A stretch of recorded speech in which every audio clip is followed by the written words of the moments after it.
नमस्कार दोस्तों, जैसा कि आपने अभी थोड़े से धर्मवीर भारती द्वारा लिखे गए गुनाहों का देवता अंश अवश्य सुन रखा होगा। उसमें आपने बताया है कि बर्टी बाग से आता है और एक शून्य आंखों से उन दोनों को देखता है। तो कपूर उसे बैठने के लिए कुर्सी दे देती है। फिर वो कहता है, पम्मी तुम नाराज हो, मैंने जानबूझकर तुम्हारे मित्र का अपमान नहीं किया। अरे नहीं, पम्मी ने उठकर बर्टी का माथा सहलाते हुए कहा, मैं तो भूल गई, कपूर भी भूल गए। अच्छा धन्यवाद पम्मी, अपना हाथ इधर लाओ। और वह पम्मी के हाथ पर सिर रखकर पड़ा और बोला, मैं कितना भागा हूँ, कितना भागा। अच्छा पम्मी, कल रात को तुमने सुना, वह आई थी और पूछ रही थी, बर्टी तुम्हारी अब तबीयत ठीक है? मैंने झट अपनी आंखें ढक ली कि कहीं आंखों का पीलापन देख न ले। मैंने कहा, तबीयत अब ठीक है, मैं अच्छा हूँ। तो उठी और जाने लगी। मैंने पूछा, कहाँ चली? तो बोली, सार्थक के साथ जरा क्लब जा रही हूँ। तुमने सुना था पम्मी?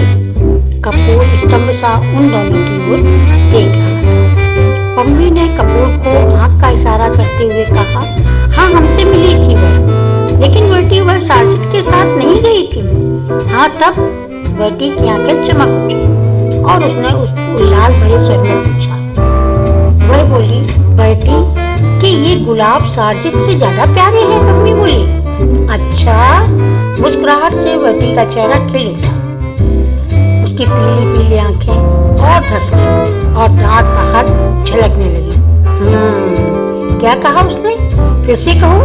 उसने कहा, ये गुलाब सार्थक से ज्यादा प्यारे हैं। फिर इन्हीं गुलाबों पर नाचती रही और सुबह होते ही इन्हीं फूलों में छिप गई। तुम्हें सुबह किसी फूल में तो नहीं मिली?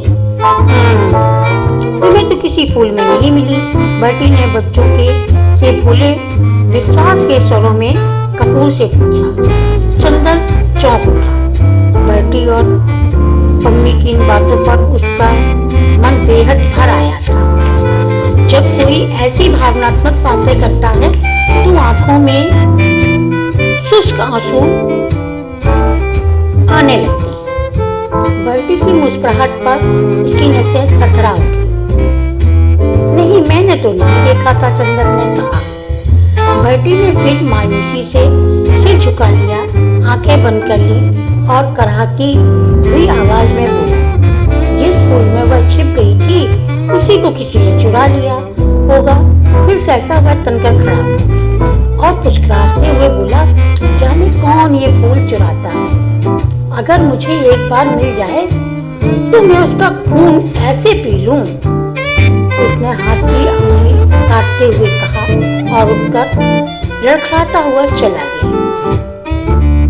वातावरण इतना भारी हो गया था कि फिर पम्मी और कपूर ने कोई बातें नहीं की। पम्मी ने चुपचाप टाइप करना शुरू किया, कपूर चुपचाप बर्टी की बातें सोचता रहा। घंटा भर बाद टाइपराइटर खामोश हुआ तो कपूर ने कहा, पम्मी मैंने जितने लोग देखे हैं उनमें शायद बर्टी सबसे विचित्र है और शायद सबसे दयनीय।